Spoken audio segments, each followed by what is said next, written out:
Hey everybody, welcome back to Tech Odyssey. So today I'm here to talk about BlackBerry. So one of the things that I got to thinking about here recently was, does the world still need BlackBerry? We've got iPhones now, we've got really cool Android phones, there's so much stuff out there.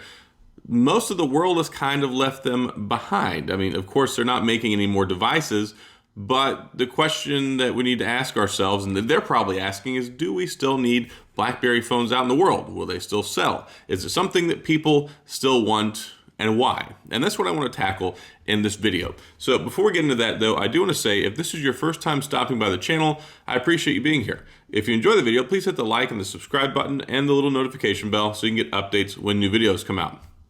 Now let's talk about some BlackBerry.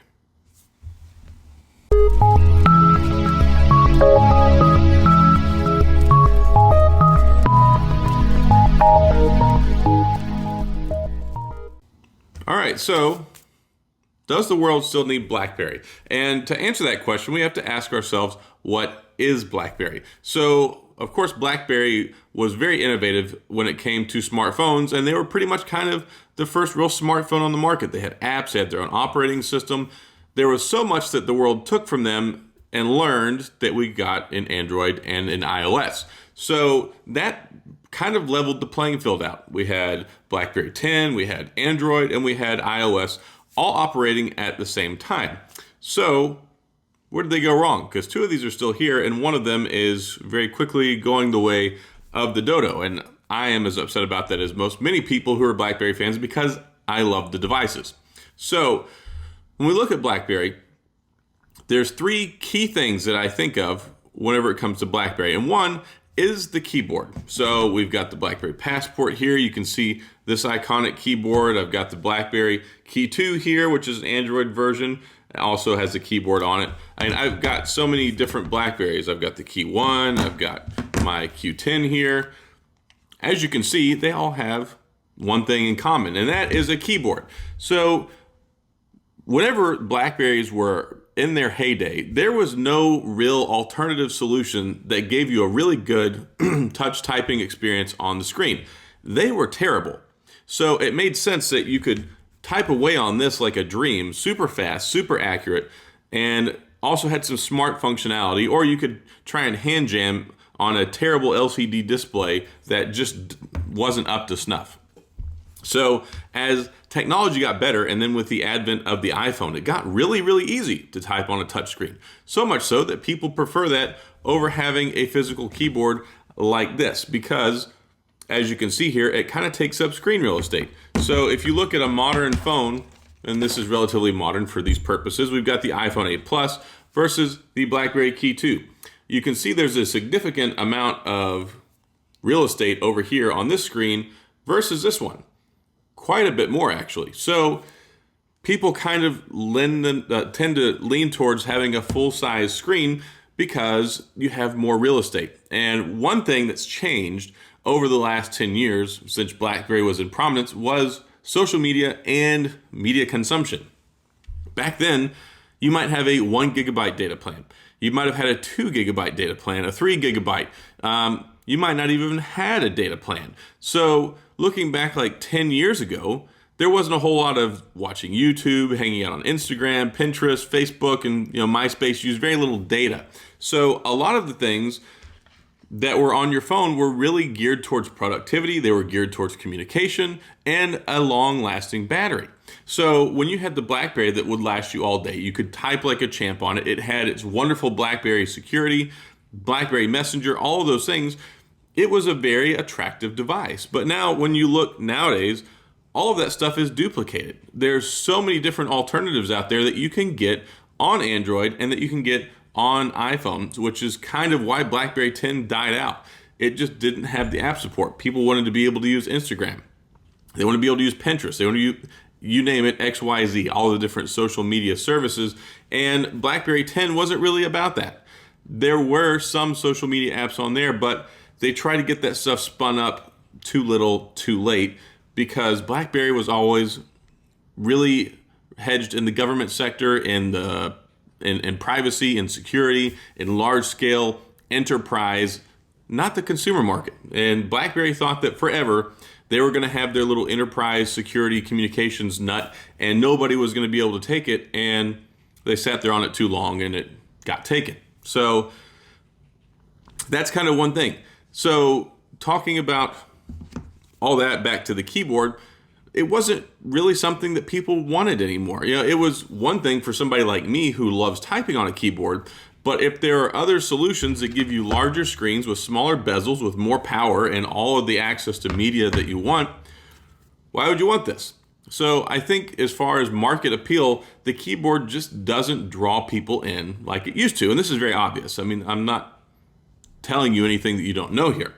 But is the keyboard still important today? And I think very much so it is, because even though I have the iPhone, you have the Android, you can type on them so fast, you've got swipe typing, there is nothing, in my opinion, that meets the efficiency and the enjoyment of being able to type on a physical keyboard.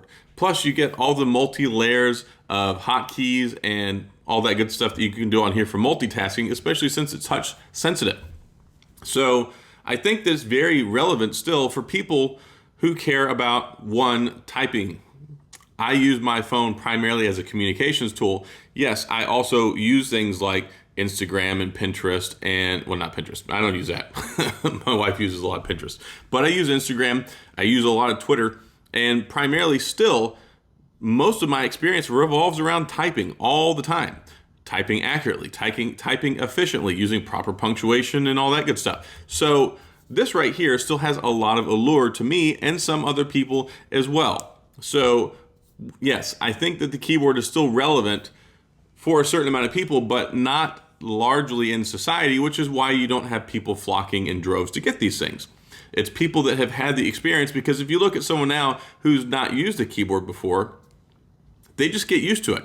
They use the screen display that they have, they use the software keyboard that's on there, or maybe they get a Swift key, or maybe they get a Gboard or whatever, and they just adapt to that. So they say, why do I want to give up my screen real estate so I can have this keyboard when I can type just fine? So really, yes, I think there is still a market for this, but it's more of a personal preference kind of thing, because really and truly, some people can type really fast, whether it's Android, Apple, or on here. So I think there's a place for it, but understandably so, it's just not what it used to be. So now that we've talked about the keyboard, let's talk about security. So I think what people misconceive when you talk about the word security when it comes to phone, they think that, oh no, my phone's so secure, it can't be hacked. Really and truly, most of security on your phone used to deal with privacy. So BlackBerry 10 and BlackBerry OS were very, very secure because they don't have all these services and functions and background processes and all these different apps that are trying to get permission to your phone and your data. So that right there was secure. Then you had the end-to-end encryption. So if you use BlackBerry Enterprise service, then our software service, I'm trying to remember right now, BES. If you use that, your email and your communication was encrypted end-to-end, and along with your messages, especially if you use BlackBerry Messenger. So it was really secure. And that's something that people didn't realize. The consumer models of BlackBerries were not nearly as secure as the ones running on an enterprise server where everything was in a closed loop and secured and protected by BlackBerry. It was just a normal consumer phone that had less privacy and less app permission concerns because it just didn't have those and it wasn't built that way. So BlackBerry, here this Android, yeah, it's got the DTEC software security suite on it, but mostly it's telling you, hey, this app is trying to gain access to this, or here, maybe you should go in and do some of these things, or here, maybe you shouldn't turn on third-party app support, or maybe you should not enable developer mode. Yeah, there's different things on there that try and help you think about security from a privacy perspective, because security and privacy really are kind of the same thing, and you don't want people who shouldn't be taking advantage of or accessing your information doing that. Apple is very secure when it comes to that, and they also get very, very current software updates and security patches. They're very, very quick with that stuff. When it comes to Android, they're much slower with getting security updates, and that's one of the reasons why BlackBerry always kind of lagged behind, and it's like, okay, yeah, we're on Android 10, This is still stuck on Android 8, but it's still getting the security patch updates, and it got one in March. Some people are saying there was one for May. I'm not sure about that, or June, but the operating system is only as secure as it will continue to get supported. So if we're talking about BlackBerry 10 or we're talking about this phone, it may not be supported with software or security updates in another couple months or another year. It starts by erosion becoming less and less secure. It gets more holes every time there's a new feature or a new exploit that someone comes up with to get access to your data. So yeah, you can encrypt the hard drive, you can put a security token, all that good stuff, but at the end of the day, if you can't control and secure the information that's going in and out of it, and you don't know where it's going, then you're limited on how secure you actually are. BlackBerry 10 did that really well, but Android, not so much that way, especially when Google is basically sitting there with popcorn in the front seat, accessing, managing, and controlling all of your information. So security, not so much of a relevant concern when it comes to mass-produced Android devices anymore. BlackBerry 10, yes, very secure. I would argue it's even more secure because there's less people using it now, so there's less people trying to exploit it, but it hasn't really got any relevant updates in a long time. So yeah, BlackBerry used to be really synonymous with security, and this is as secure as you're going to get on an Android device, but at the same time, that's only something that's going to be around a little bit longer, and it's not as much of a closed operating system like Apple on iOS, which is pretty secure.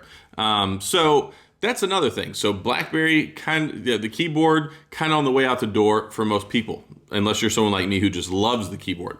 Security kind of lost the competitive edge in that market when they adopted Android and moved over to that platform. So now it's on par with other Androids. So it's not really offering much that Samsung's not offering with Knox or Pixel's not offering with their Titan chip. So you see where I'm going with that. Security is not really something where you can walk in and go, oh, I'm buying this BlackBerry because it's more secure. So that's another issue. The last thing that I really have felt was synonymous with BlackBerry, and I'm kind of going to combine the two of these together, is productivity and battery life. BlackBerry's always had pretty good battery life, but they also had the ability to switch out the batteries for many, many years. So you could most people that had BlackBerries that used them seriously as business devices would carry around an additional battery. So you could pop it in and be at 100% on the go. If you're on a plane, if you're on a train, if you're in an automobile. See what I did there? You always would have an extra battery with you so you could make sure that your phone was topped off, and they had very generous batteries for what was offered at the time. So your iPhones, they would die faster. Your Samsung and your Android devices would die pretty quickly, and then they kind of went the way Apple's have never had external batteries that you could take out and replace. So BlackBerry always had an edge there, and multitasking. You had the hub, you have all the shortcut keys, you have the tool belt. They were built from the ground up to help you do your job better, to be more productive, to be more efficient, and to do things quickly all day long. Phones have like 2 or 3 day batteries now. You don't need a removable battery. BlackBerry has kind of lost that competitive edge as well. And then when it comes to productivity, there are a lot of different things that you have, like the Note with the stylus, or you have iPads that have Apple Pencil support. There are things that have been created now that did not exist back when BlackBerry was more competitive in this arena. So if you want to be productive, a lot of people don't even use a phone for that anymore. They have a tablet, they get an iPad Pro, so many different alternatives. And then even on your phone, you have a lot of different things. You have split screen mode. If you get a folding phone like the Samsung Galaxy Fold, you can use multiple windows. There are so many things about different types of phones now that make them very, very efficient and competitive when it comes to being productive and lasting all day. So those are kind of the 3 areas that have been big for BlackBerry for so long. And they kind of lost all of their competitive edges in their departments. And then when you look at it from a pure consumer perspective, if you don't have all those benefits, why do you want to lose the screen real estate for a keyboard? So then basically the argument just rolls back into, I want a BlackBerry because I just want a physical keyboard, which is a very small market. So yes, I think at a grassroots level, if they want to continue to make devices, if they can do it on a smaller scale, or they're going to have to charge more money to offset the cost of production, maybe they could make a phone every year or every other year, and we would be able to continue to use that. But I don't see them spooling back up their own operating system. Enterprise server management is just not what it used to be when it comes to devices. So companies don't really have that control over them anymore outside of really controlled environments like the military and government sector, which is where BlackBerry thrived in the first place. They were never consumer from the get-go.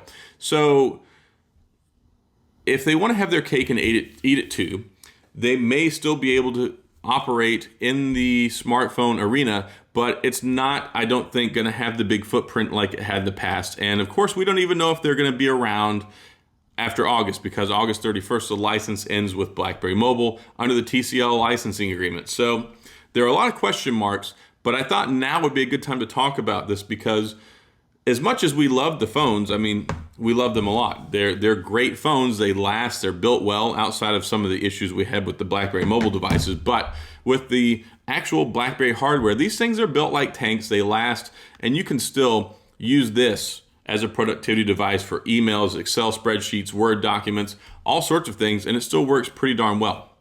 So it wouldn't take a lot for BlackBerry to make something, especially nowadays with like the 6 series and the 7 series processors that are so efficient. They're power efficient, but they have power. And I think if they could create something maybe around the $500 or $600 ballpark that gave us a nice mid-range phone that still incorporated some of the things like a good camera, a nice screen, and their top best in the world class keyboard, they might could sell enough of them just so they could continue to produce devices. But the problem is, moving forward, if they ditch the keyboard, then they're just another phone. So if they wanted to try, and they tried it with the Motion, which is legitimately a good phone, but if Apple does it better, Google does it better, Samsung does it better, LG does it better, why do you want to go out and buy a BlackBerry that doesn't have a keyboard? Because then it's just another slab. So if they're going to continue to operate, if they want to remain relevant, and if we want to be able to check the box that says, yes, we still need a BlackBerry in the world, it needs to keep the keyboard. And it needs to do it well at a good price where people are actually going to buy it. The people that want it, because obviously this is not in a mass appeal device at this point. So yes, I think BlackBerry is still something that we need in the world, and I think that they can still succeed if they do it right. And of course, that's always been a question, because they never can seem to get it quite right when it comes to phones. So this still has a lot of life left in it. Solid device. We'll see what happens once the end of August gets here, and we'll see what happens if they decide that they're going to continue to operate in the smartphone space. So that's all I got. Hopefully this has been insightful and helpful and enjoyable. I know there's not a whole lot of flashy stuff. It's mostly just my perspective on where BlackBerry is at in the world, why it's not succeeding, why the ones that are out on the market are not selling, and what they would need to do to be able to remain relevant, at least for people like you and me who still want a keyboard on our smartphone. So that's all I've got. If you have any questions, you have any comments, if you want to continue this dialogue or talk about any of this stuff, please feel free to leave them down in the comments. I will get back with you and I will talk to you about it. And like I said in the beginning, if you enjoyed the video, please hit the like and the subscribe button and the little notification bell so you get updates when new videos come out. As always, I appreciate you watching. Thanks for being here, and I'll see you guys next time.